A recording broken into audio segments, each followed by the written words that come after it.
Okay. One of the best games that we have on week 3 is Cincinnati versus Indiana. Uh, so Cincinnati and Indiana play each other. Cincinnati's a really good team. Cincinnati goes into this game ranked. Obviously, they look phenomenal. So they go into this game ranked eighth. They go into this game ranked eighth. Indiana is no longer ranked.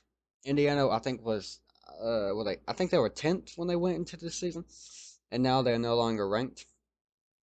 So this at the beginning of the season, this was a top 25 matchup or top 10 matchup, top 15, but not anymore because Indiana fell off the map.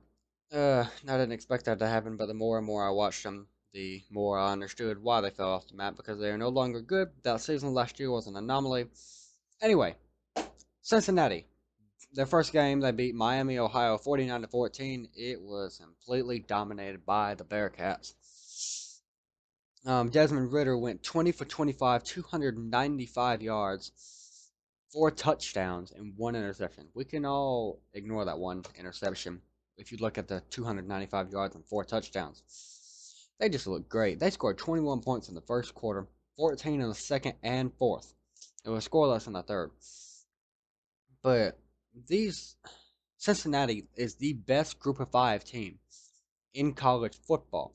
If they go undefeated this year, they are in the playoffs. The playoff committee could just not ignore them.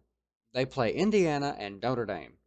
That's their Power 5 opponents. If they beat Indiana and Notre Dame and go undefeated, they are in the playoffs. That's as simple. You cannot overlook Indiana Cincinnati if they beat Indiana and Notre Dame. It doesn't matter if it's close. If it's a blowout, that just fortifies their resume. You cannot overlook Cincinnati if they do go undefeated this season. So um, we could very well see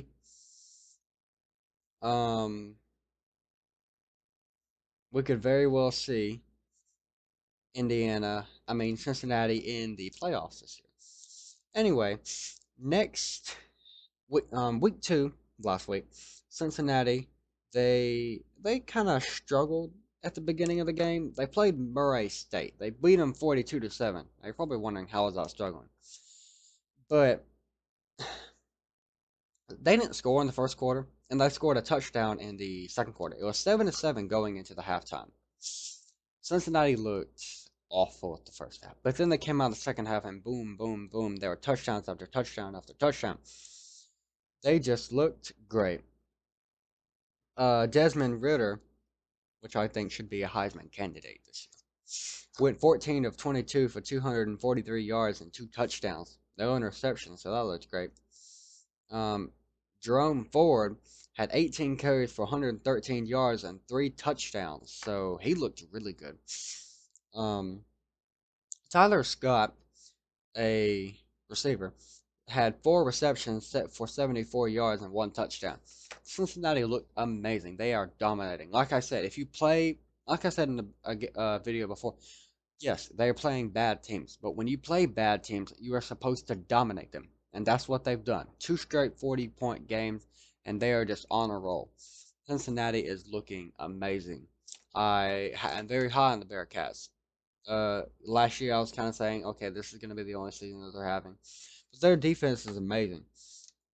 They lost their defensive coordinator to Notre Dame, but they, they didn't have a problem with it. They aren't struggling. They got a defense. Their defense looks great already.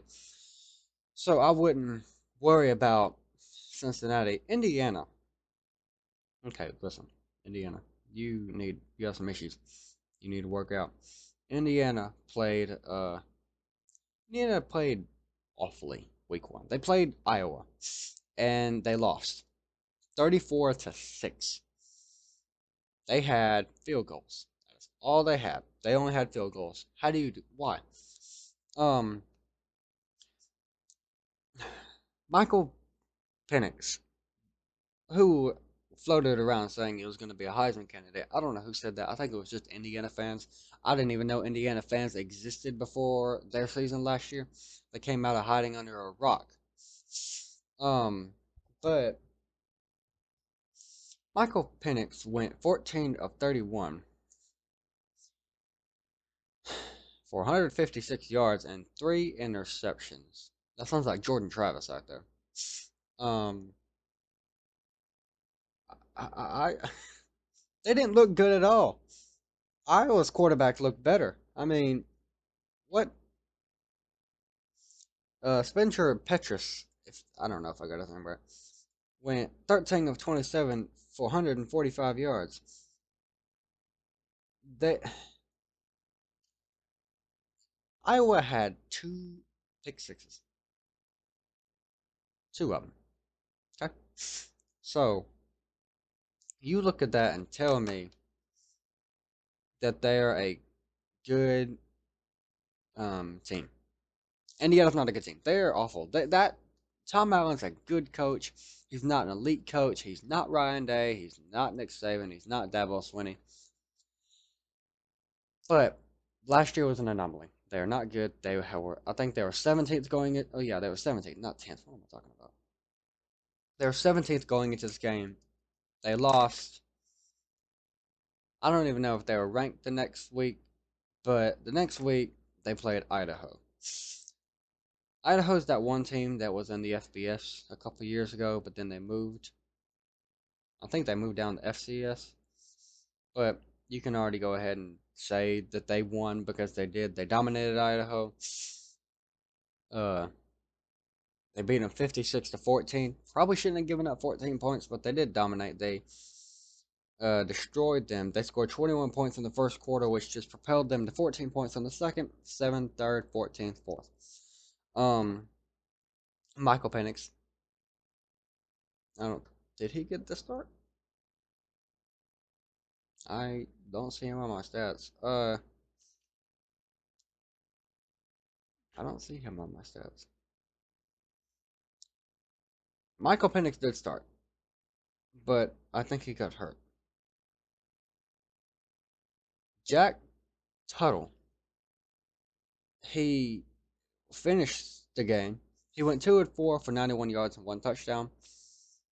So can't really find him on my stats. But they looked sort of good. Stephen Carr had 22 carries for 118 yards and 1 touchdown. But they were great. No, he didn't get injured. What am I talking about? They put in the second string. I am not doing good today. Idaho's not a good team, obviously, but like I said, you play bad teams, supposed to dominate, and that's what they did. Idaho's not a good team. They obviously they moved down to FCS. I think that Florida State lost in 2013 kind of killed them after losing 80-0. Was it 80-0? How many? I don't know what it was. But yeah, I think Cincinnati wins this game.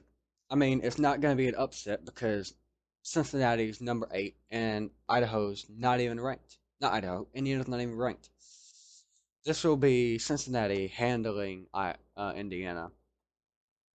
I don't see Cincinnati struggling. I just see Cincinnati, just handling Indiana. They won't struggle. If they do, it'll be the first half, and then the second half, they'll just completely smooth sail through Indiana's terrible defense.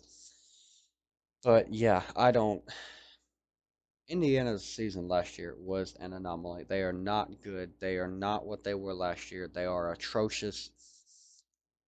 I mean, they lost to Iowa. Don't get me wrong, Iowa's a great team, but they are pretty good. They're average, but they are not gonna be like they were last year. They're not gonna challenge Ohio State.